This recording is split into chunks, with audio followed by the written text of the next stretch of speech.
Hello दोस्तों, कैसे हैं आप लोग। आशा करते हैं आप लोग अच्छे होंगे। एनपी क्लासेस में फिर आप लोगों का एक बार स्वागत है। प्रश्नावली 1E के साथ वास्तविक संख्या, हमारे अध्याय का नाम है वास्तविक संख्या। और वास्तविक संख्या के अंतर्गत हम आज प्रश्नावली ई और प्रश्नावली एफ दोनों को एक साथ जो है सॉल्व करने वाले हैं। तो हमारा पहला क्वेश्चन है, निम्नलिखित में से परिमेय संख्याएं छांटकर लिखिए। और इसमें जो जो परिमेय संख्याएं हैं उन परिमेय संख्याओं को लिख दीजिए आप। आपको पहले भी बताया गया कि परिमेय संख्याएं जो होती हैं जिन्हें हम P बटे Q के रूप में लिख सकते हैं उन्हें हम परिमेय संख्याएं कहते हैं। जैसे यहाँ पर करड़ी में 3 परिमेय संख्या नहीं है, पाई परिमेय संख्या नहीं है, अपरिमेय होता है, लेकिन 22/7 परिमेय संख्या है। और ये देखिए 3 करनी में 4, 3 और करनी में 4, तो 4 का वर्गमूल हम निकाल लेंगे तो 4 का वर्गमूल कितना हो जाएगा 2 और 2 तिहाई 6, यानी कि ये भी हमारी परिमेय संख्या है। और इसका यदि हम सही भिन्न में बदलते हैं तो 4 चौक को 16, 16 1 17, 17/4, 4 का वर्गमूल तो निकल जाएगा लेकिन 17 का वर्गमूल नहीं निकल पाएगा, इसलिए यह भी क्या है, अपरिमेय संख्या है। और 2.33, 2.33, तो 2.33 ये भी कैसी संख्या है, परिमेय संख्या। तो आपको क्या करना है, यहां पे लिख देना है परिमेय संख्या। तो परिमेय संख्या बराबर हो जाएगा हमारा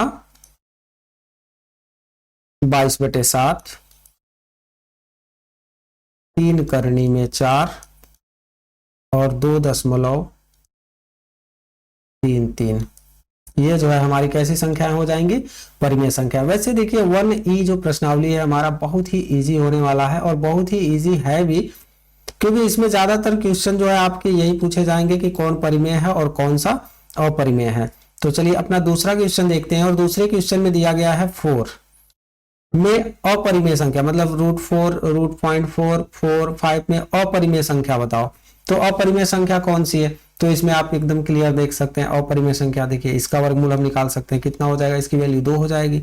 लेकिन यहाँ पर देखिए दशमलव है, यहाँ ध्यान दीजिए, यहाँ पे 0.4 है, और जब 0.4 है तो इसका वर्गमूल हम नहीं ज्ञात कर सकते।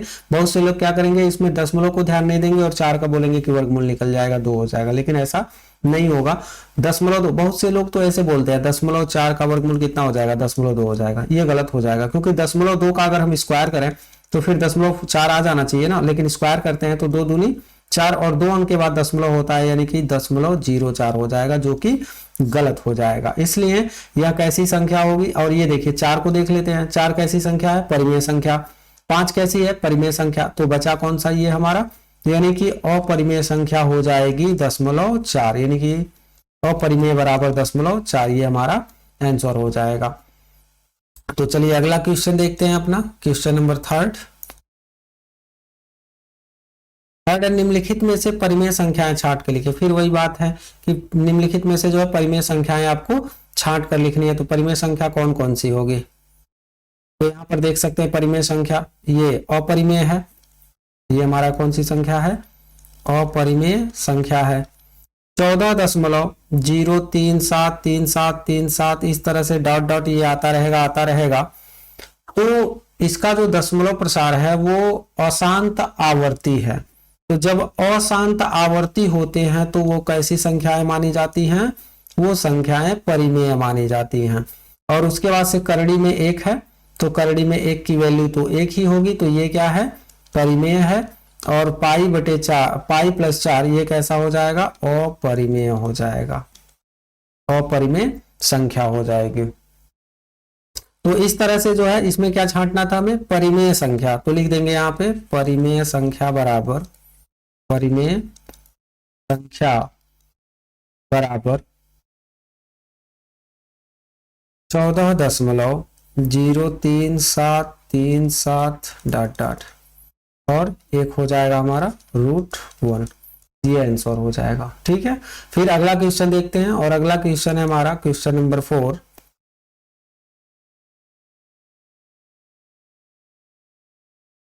निम्नलिखित में से परिमेय संख्याओं, परिमेय और अपरिमेय संख्याएं छांट कर लिखिए। परिमेय और अपरिमेय संख्याएं जो है छांट करके आपको लिखनी है।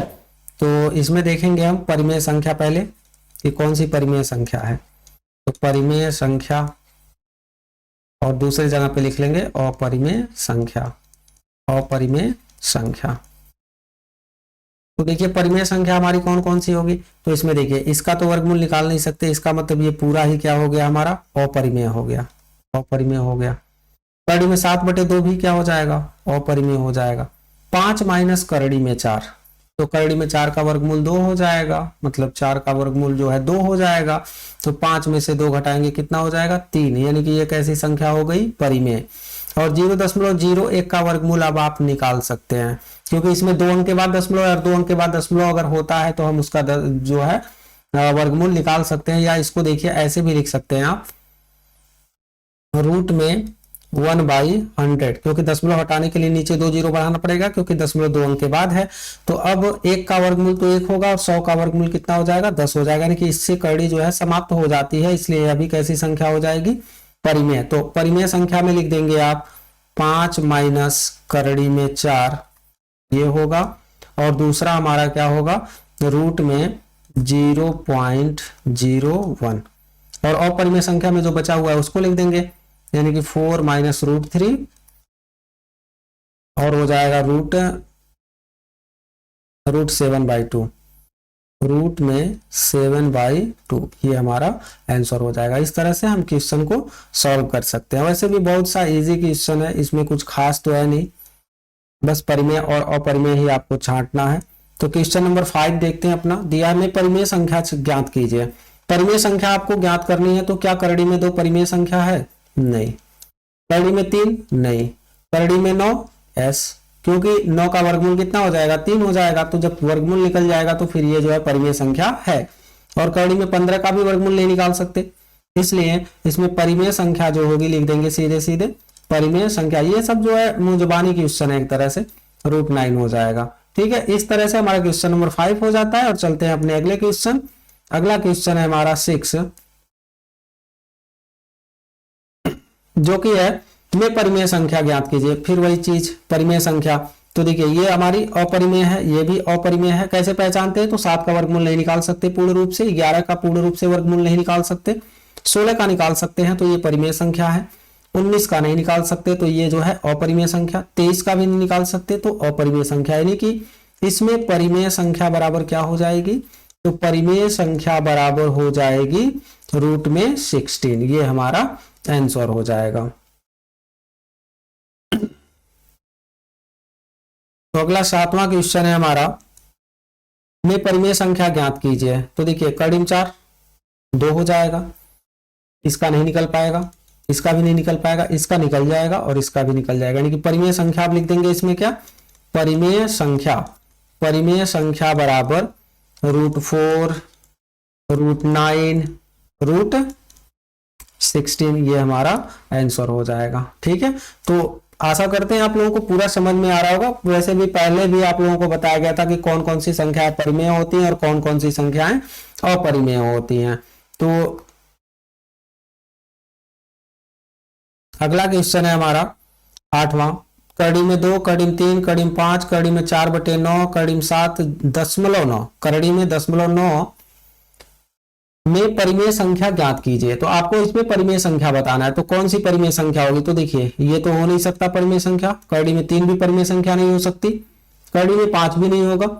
देखिए लेकिन ये करड़ी में 4/9, तो 4 का वर्गमूल 2 हो जाएगा, 9 का वर्गमूल 3 हो जाएगा, करड़ी से बाहर हो गए, अतः यह परिमेय संख्या है। और करड़ी में 7 ये परिमेय संख्या नहीं है, करड़ी में 0.9 भी नहीं है। अगर वही रूट में 0.09 होता या रूट में 0.09 होता तो यह परिमेय संख्या होता, क्योंकि 0.2 अंक के बाद है, तो ये भी नहीं होगा। हम इसमें परिमेय संख्या किसको लिखेंगे, परिमेय संख्या बराबर √4/9, ये हमारा आंसर हो गया। और चलते हैं अगले क्वेश्चन पे, क्वेश्चन नंबर 9।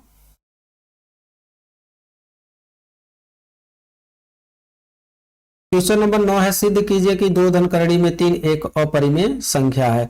तो ऐसा क्वेश्चन आप लोगों को डी वाले में या सी वाले में बताया गया था कि कैसे करते हैं। इसको हम पहले मान लेते हैं, इसको हम क्या करेंगे पहले मान लेते हैं। और क्या माना जाएगा इसको कि यह जो है अपरिमेय संख्या नहीं परिमेय संख्या है। तो लिखेंगे यहां पे माना 2 धन 3 करड़ी में 2 एक परिमेय संख्या है, एक परिमेय संख्या है जिसे P/Q के रूप में लिखा जा सकता है, के रूप में लिखा जा सकता है। जिसे P/Q के रूप में लिखा जा सकता है, अर्थात हम कह सकते हैं 2-3 करड़ी में 2 बराबर P/Q। अब हम क्या करते हैं, तो करड़ी वाले नंबर को बस यही रहने देते हैं, बाकी सभी नंबर को दूसरे साइड में जो है ट्रांसपोज या पक्षांतर कर देते हैं। तो यहाँ पर 2 पहले साथ छोड़ के जाएगा, तो 3 करड़ी में 2 बराबर P/Q -2 हो जाएगा। और फिर 3 को इधर पक्षांतर करेंगे, 3 को, तो ये जो है बटे में हो जाएगा क्योंकि यहां पर गुणे के रूप में है। तो P/3Q -2/3 करड़ी में 2। और जब इधर करड़ी में 2 आ जाता है, करड़ी में 3 आ जाता है या करड़ी में 5 आ जाता है, कोई भी संख्या हो लेकिन वो करड़ी में ही होनी चाहिए और अकेली होनी चाहिए, इसके साथ में कोई और संख्या नहीं होनी चाहिए। तब हम क्या लिखते हैं कि इसका यानी कि P/3Q का और 2/3 का अंतर, P/3Q और 2/3 कैसी संख्या है, तो P/3Q परिमेय संख्या है, 2/3 कैसी संख्या, परिमेय संख्या, तो इनका अंतर क्या आएगा, इनका अंतर भी परिमेय संख्या आएगा। अर्थात करड़ी में 2 कैसी संख्या होगी, परिमेय संख्या। क्योंकि देखिए परिमेय में से परिमेय को घटाते हैं तो बराबर क्या आना चाहिए, ये परिमेय आना चाहिए, लेकिन यहां पर इस तथ्य का विरोधाभास होता है, इसलिए करड़ी में 2 अपरिमेय संख्या कह दी जाएगी। तो इसको हम लिखते हैं, क्योंकि P/3Q व 2/3 परिमेय संख्याएं हैं, परिमेय संख्याएं हैं जिनका अंतर भी परिमेय संख्या होगा, जिनका अंतर भी परिमेय संख्या होगा। अर्थात करड़ी में 2, अर्थात करड़ी में 2 परिमेय संख्या है, परिमेय संख्या है, परंतु यहां इस तथ्य का विरोधाभास होता है, विरोधाभास होता है, इसलिए करड़ी में 2 अपरिमेय संख्या है, अपरिमेय संख्या है। अतः 2-3 करड़ी में 2 भी अपरिमेय संख्या है, अपरिमेय संख्या है। ठीक है, इस तरह से हम क्वेश्चन को सॉल्व कर सकते हैं और इसी तरह के बहुत से क्वेश्चन आप लोगों को पिछले अध्यायों में बताए गए हैं। ठीक है, तो आशा करते हैं आप लोग ये वीडियो जो है, जो भी टॉपिक आपको बताया जा रहा है वो समझ में आ रहा होगा। और कुछ नया टॉपिक नहीं है इसलिए थोड़ी सी बोरिंग लग सकती है ये, क्योंकि वही सब पुराने जो पीछे बताए गए हैं वही सब दिए हुए हैं इसमें भी। अब देखिए क्वेश्चन नंबर 10 हमारा कितना इजी क्वेश्चन है। निम्नलिखित में से परिमेय संख्याएं और अपरिमेय संख्याएं कौन सी हैं। तो पहला हमारा कौन सी संख्या है, लिख दीजिए, ये है हमारी अपरिमेय संख्या, आपको बताया गया होगा।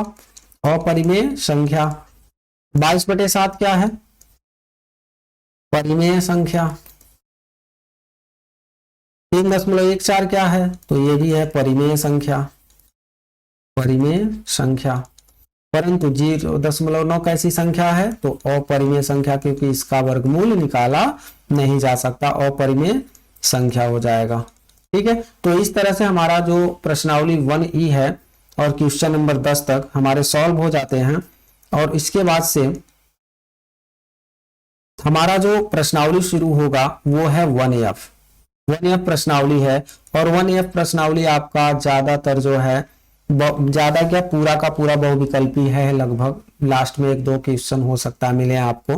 तो यहाँ पे दिया धन पूर्णांक 6 1 + 5 से ठीक पहले आने वाला धन पूर्णांक होगा।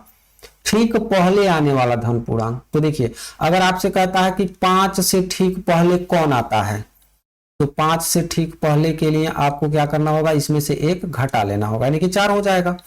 अगर कोई कहता है कि 25 से ठीक पहले आने वाला, तो 25 से पहले कौन आता है, 24 आता है, एक घटा लेंगे तो ये कितना हो जाएगा 24। इसी तरह से 6a + 5 से ठीक पहले, तो 6a + 5 से ठीक पहले यानी कि हो जाएगा 6a + 4 हो जाएगा। ये हमारा आंसर होगा, यानी कि ऑप्शन नंबर 2 हमारा सही हो जाएगा। ठीक है, चलिए अगला देखते हैं अपना।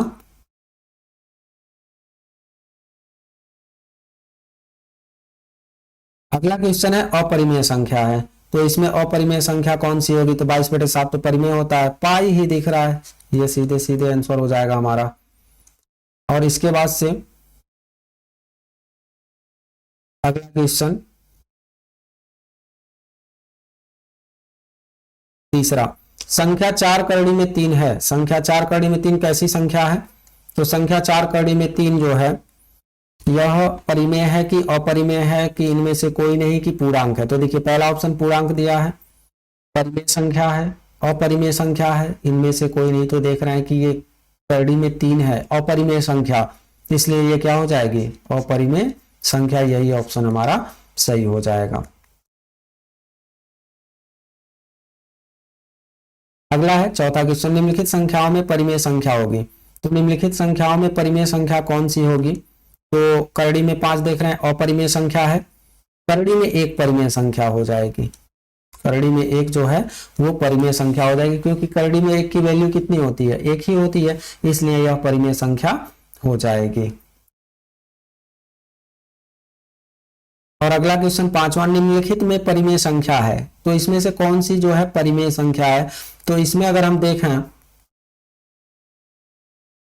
तो 2.73241 इसका डाट डाट करके इसका जो प्रसार है वह अनंत तक है, और यह पुनरावृत्ति नहीं है, मतलब आवर्ती नहीं है। अगर आवर्ती होता तब तो ये परिमेय संख्या होता, लेकिन आवर्ती नहीं है, ये क्या है अनावर्ती है, अनावर्ती का मतलब ये क्या है अपरिमेय है, तो ये ऑप्शन हमारा सही नहीं होगा। और इसके बाद से करड़ी में 7, ये भी ऑप्शन सही नहीं होगा क्योंकि ये अपरिमेय संख्या है।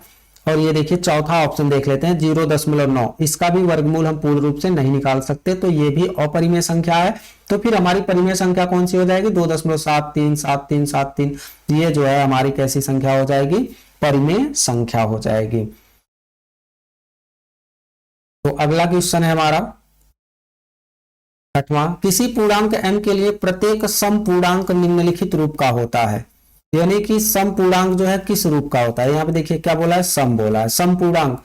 तो यम का मान अगर हम ले 1 ले सकते हैं, 2 ले सकते हैं, 3 ले सकते हैं, 4 ले सकते हैं, तो इसमें सम भी आ जाएगा विषम भी आ जाएगा, जबकि इसमें क्या कहा है सम।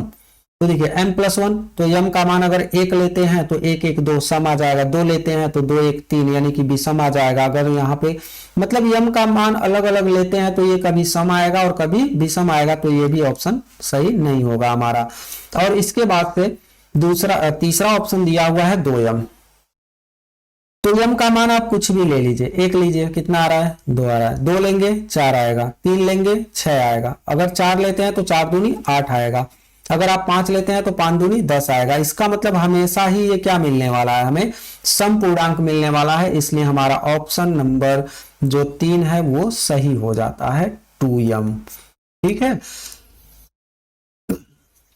तो अगला क्वेश्चन देखते हैं, और अगला क्वेश्चन है 7वां, किसी पूर्णांक q के लिए प्रत्येक विषम पूर्णांक निम्नलिखित रूप का होता है, उसमें सम पूछा था और इसमें क्या पूछ रहा है विषम, तो ये q का मान सम या विषम कुछ भी हो सकता है, और q+1 की वैल्यू जो होगी वो कभी सम कभी विषम आएगी। 2q हमेशा सम आएगा, अभी पीछे वाले में आपने देखा m के रूप में, और 2q+1 हमेशा क्या आएगा विषम आएगा। आप इसका प्रैक्टिकल करके देख सकते हैं। 2q+1, q का मान एक बार हमने 1 चुना तो बराबर कितना हो गया 2, q का मान हमने 2 चुना, नहीं सॉरी यहाँ पे 2 नहीं होगा, यहाँ पे 3 होगा, 2 1 2 1 3 हो जाएगा, और यहाँ 2 दूनी 4 1 5 हो जाएगा। अगर 3 चुनते हैं तो 3 धन 1 यानी कि 2 3 6 1 7 हो जाएगा। यानी कि ये वाला जो खंड है हमारा ये सम का है, और ये वाला खंड 1 जोड़ दें तो वो किस में चला जाएगा, विषम में चला जाएगा, क्योंकि किसी भी सम संख्या में अगर 1 जोड़ा जाता है तो वह पूरी संख्या विषम के रूप में कन्वर्ट हो जाती है। तो फिर इस तरह से हमारा ऑप्शन नंबर जो 4 है वो सही हो जाता है। और फिर चलते हैं अपने अगले क्वेश्चन नंबर 8 पर, और इसमें दिया हुआ है संख्या n स्क्वायर माइनस 1 8 से विभाज्य होती है यदि n है, n क्या है, n पूर्णांक है कि प्राकृत संख्या है कि विषम संख्या है कि सम संख्या है। तो देखिए पूर्णांक, अगर पूर्णांक की बात की जाए तो पूर्णांक में 1 भी आएगा, 2 भी आएगा, -3 आएगा, -4 आएगा, -2 आ जाएगा, 5 आ जाएगा, 9 आ जाएगा, यानी कि इसमें सम और विषम सब आ जाते हैं।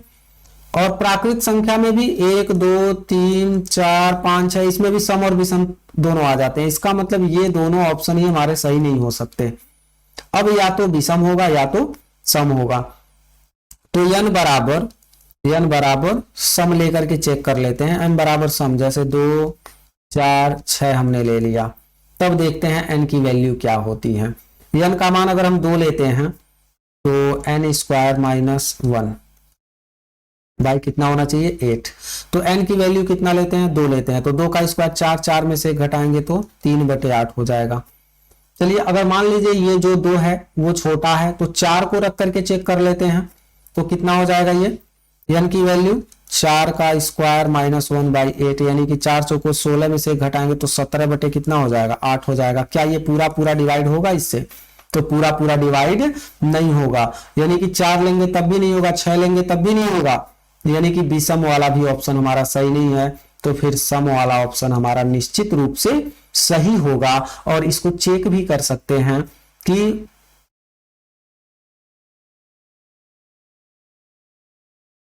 ये वाली संख्या भी सम वाला भी नहीं होगा, ये सम वाला नहीं होगा, क्योंकि यहां देखिए हमने क्या लिया, n बराबर 2 4 6 सम लिया है। अब हम विषम लेकर के चेक करते हैं। अब विषम क्या होगा, तो इसमें विषम संख्या जैसे हो जाएगी, मान लीजिए बड़ी विषम संख्या लेते हैं, 5 ले लेते हैं, 7 ले लेते हैं, 9 ले लेते हैं, आप कोई भी विषम संख्या ले सकते हैं। तो n बराबर क्या है विषम, n बराबर विषम बराबर 5, और क्या कहा है n स्क्वायर माइनस 1 जो कि किससे विभाज्य है 8 से। तो n की वैल्यू अगर हम 5 रख लेते हैं तो 5 का स्क्वायर माइनस 1/8, यानी कि 5 5 25, 25 में से 1 घटाएंगे तो 24/8, यानी कि 8 त्रिक 24 ये डिवाइड हो जाएगा पूर्ण रूप से, इसलिए हमारा आंसर कौन सा हो जाएगा, विषम संख्या। यानी कि यदि क्या होनी चाहिए, एक विषम संख्या होगी तो n स्क्वायर माइनस 1 जो है 8 से हमेशा क्या होता रहेगा, विभाजित होता रहेगा।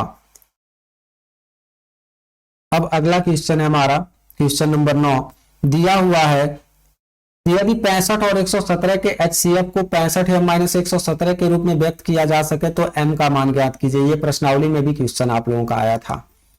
इसको हम क्या करेंगे, 65 को गुणनखंड कर देंगे, यानी कि 5 गुणे 13 लिख सकते हैं, 13 × 5 = 65 होता है। और उसके बाद 117 का, तो 117 का गुणनखंड करेंगे तो 3 गुणे 3 गुणे 13 हो जाएगा, क्योंकि देखिए 3 त्रिक 9, 9 13 117, 13 9 117 होता है ना। अब इसका क्या करना है, 900, ये 900 बराबर कितना हो जाएगा, देखिए दोनों में कौन मिल रहा है, 13 मिल रहा है, तो 13 ही हमारा क्या हो जाएगा 900। और प्रश्नानुसार क्या बोला गया है, प्रश्नानुसार 65 m माइनस 117 बराबर, यानी कि 65 m माइनस 117 ये है क्या, 65 और 117 का HCF है जो कि सवाल के द्वारा दिया गया है।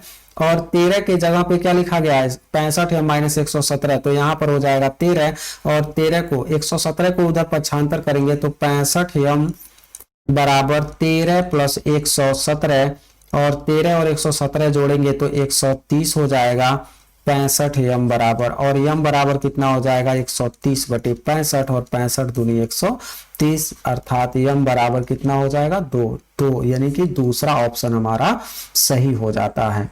अब चलते हैं क्वेश्चन नंबर 10 पर, और क्वेश्चन नंबर 10 है, वह सबसे बड़ी संख्या जिससे 70 और 125 को विभाजित करने पर, वह सबसे बड़ी संख्या जिससे हम क्या कर रहे हैं, 70 में और 125 में भाग दे रहे हैं। तो भाग देने पर शेषफल जो है क्रमशः कितना आ रहा है, 5 और 8 प्राप्त होता है। इसका मतलब 70 और 125 उस संख्या से पूरा पूरा विभाजित कब होंगे, जब शेषफल 5 और 8 घट जाएगा तब होंगे। इसलिए हम क्या करेंगे, पहले 70 में से 5 घटा लेंगे तो ये हो जाएगा हमारा 65, और 125 में से 8 घटा लेंगे तो ये हो जाएगा 117। और अभी आपने इससे पहले वाले क्वेश्चन में 65 और 117 का क्या ज्ञात किया था, HCF। तो देखिए वह सबसे बड़ी संख्या जिससे 70 और 125 में क्या किया जा रहा है, भाग दिया जा रहा है। इसका मतलब वो जो संख्या है वह संख्या 70 और 125 यानी कि 65 और 117 घटाने के बाद 65 और 117 से छोटी होगी।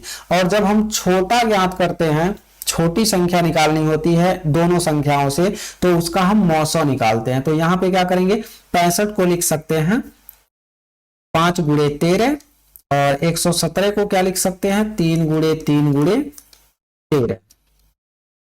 तो एलसीएम कितना हो जाएगा, 13। ये हमारा आंसर हो जाएगा, ऑप्शन नंबर 1 हमारा सही है। अब चलिए देखते हैं क्वेश्चन नंबर 11। और क्वेश्चन नंबर 11 में क्या दे रखा है, यदि दो धन पूर्णांकों a और b को a बराबर x क्यूब y क्यूब और b बराबर x y क्यूब के रूप में व्यक्त किया जाए, जहां x तथा y अभाज्य संख्या है, तो HCF a b ज्ञात कीजिए। मतलब a और b का हमें क्या ज्ञात करना है, a का और b का HCF। तो HCF निकालने के लिए आपको क्या तरीका बताया गया था कि पहले हम गुणनखंड कर लेते हैं, यूक्लिड वाला तो यहाँ पे यूज करेंगे नहीं, या तो हम क्या करते हैं, गुणनखंड कर लेते हैं। जैसे a बराबर क्या हो गया, x गुणे x गुणे x गुणे y गुणे y। ये अब कैसे लिखा जा रहा है, तो देखिए यहां पर x क्यूब है तो x 3 बार लिख दिया गया, y स्क्वायर है तो y 2 बार लिख दिया गया, और इसके बाद से ये गुणनखंड हो गया। इसका भी गुणनखंड हम कर लेते हैं। b बराबर हो जाएगा x गुणे y गुणे y गुणे y। अब HCF में क्या होता है कि जो दोनों में मिलते हैं उनको लिखते हैं। तो देखिए x से x मिल जाएगा और y से y मिल जाएगा, और इस y से इस वाले y को मिला लीजिए। तो फिर यहां पर क्या बचेगा, मौसौ बराबर x x के जगह पे x हो जाएगा, y y के जगह पे y हो जाएगा, और इस y y के जगह पे y हो जाएगा। जो तीनों में मिलते हैं वही मौसौ होते हैं, और जो मिलते हैं वो भी और जो नहीं मिलते हैं वो भी, दोनों को जब मिला करके लिख दिया जाता है तो वह क्या हो जाते हैं, उसके एलसीएम हो जाते हैं। लेकिन हमें यहाँ पर ज्ञात करना है HCF, तो x y स्क्वायर ये हमारा आंसर हो जाता है, यानी कि x y स्क्वायर दूसरा ऑप्शन जो है हमारा सही हो जाएगा। चलिए अब देखते हैं क्वेश्चन नंबर 12। 12 में भी उसी तरह से क्वेश्चन व्यक्त किया हुआ है, दिया हुआ है, जिसमें आपको क्या करना है, यदि दो धन पूर्णांकों p और q को p बराबर ab स्क्वायर और q बराबर a क्यूब b के रूप में व्यक्त किया जाए, जहां p तथा q अभाज्य संख्याएं हैं, तो एलसीएम pq ज्ञात कीजिए। मतलब यहां पर एलसीएम ज्ञात करना है। तो p बराबर ab स्क्वायर दिया हुआ है तो आप इसको क्या लिख सकते हैं, a गुणे b गुणे b लिख सकते हैं।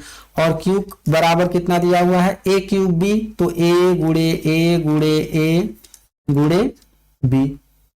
दोनों में ये मैच कर रहा है, इसको लिख लें पहले लॉसा निकालने के लिए। b मैच कर रहा है, इसको भी लिख लें, b मैच कर रहा है। अब देखिए b मैच नहीं कर रहा है, b लिख लें।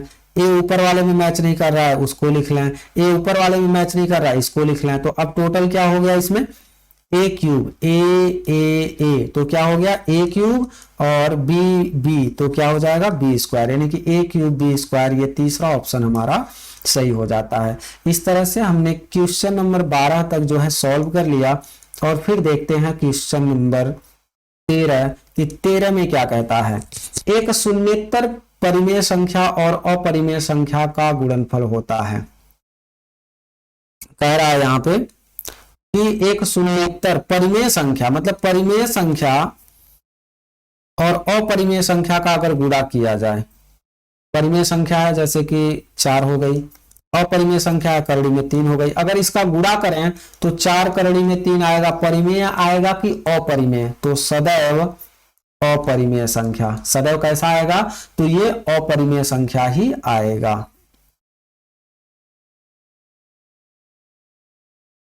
क्वेश्चन नंबर 14 दिया है 1 से 10 तक, 1 से 10 तक की संख्याओं में से सभी संख्याओं के विभाज्य न्यूनतम संख्या है।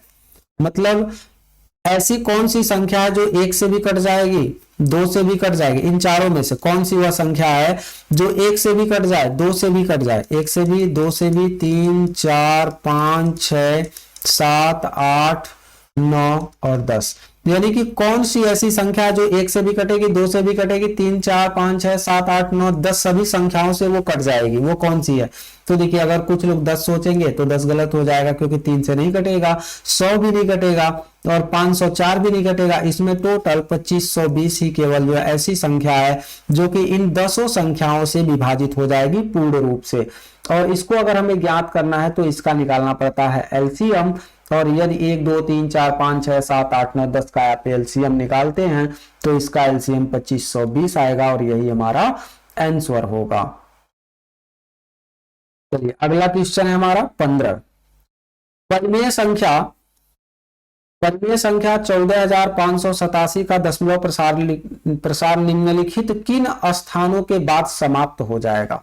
यानी कि ये शांत दशमलव वाला है और इसका दशमलव प्रसार दशमलव के बाद कितने स्थानों तक चलेगा।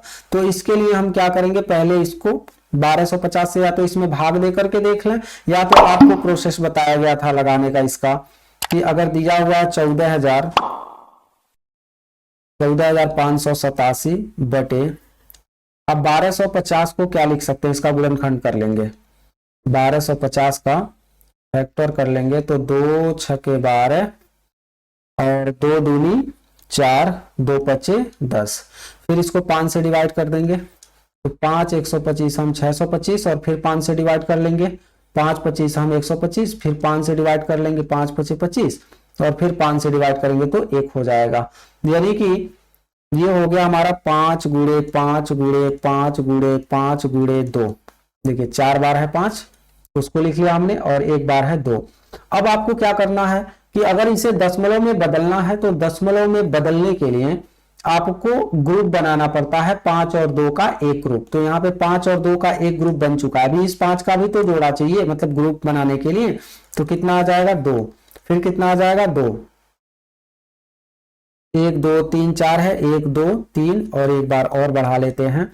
तो अब देखिए ऊपर कितने का गुणा होगा, 2 गुणे 2 गुणे 2, क्योंकि आपने एक्स्ट्रा 2 ही बढ़ाया, मतलब 2 2 2 3 बार बढ़ाया है तो ऊपर भी 3 बार बढ़ा देते हैं। इसका गुणा करने की जरूरत नहीं है क्योंकि यहाँ पर बहुविकल्पी प्रश्न है, हमारा आंसर मिल जाएगा। तो 14,587 गुणे 2 दूनी 4 दूनी 8 कर लीजिए इतना, और उसके बाद से बटे 5 दूनी 10 गुणे 10 गुणे 10 गुणे 10 4 बार। तो दशमलव कितने अंक खिसकेगा, तो 1 2 3 4 अंक खिसकेगा, क्योंकि अगर 4 जीरो वाला रहता है तो दशमलव 4 अंक खिसकता है, अगर 5 जीरो वाला रहता है तो दशमलव 5 अंक खिसकता है। तो यहाँ पे 4 अंक, यानी कि ऑप्शन नंबर 4 जो है हमारा करेक्ट आंसर होगा। तो इसी के साथ में आप लोगों का जो प्रश्नावली 1F था और जो 1E था, दोनों जो है एक ही साथ एक ही वीडियो में समाप्त हो जाते हैं। इसके बाद से आपकी वास्तविक संख्या भी समाप्त हो जाती है, यानी कि आपका अध्याय 1 समाप्त हो जाता है। तो आशा करते हैं आप लोगों ने जो 1A से लेकर के F तक की जो स्टडी की वह बेहतर रही होगी और आपको पढ़ने में कोई दिक्कत नहीं आई होगी। अगर आपको कोई प्रॉब्लम होती है तो आप कमेंट बॉक्स में कमेंट कर सकते हैं। आपके एक हफ्ते का, एक सप्ताह का जो भी कंफ्यूजन रहेगा या जो भी प्रॉब्लम रहेगी क्वेश्चन में, उस क्वेश्चन को एक हफ्ते में एक बार जो है एक वीडियो में सॉल्यूशन कर दिया जाएगा आपका।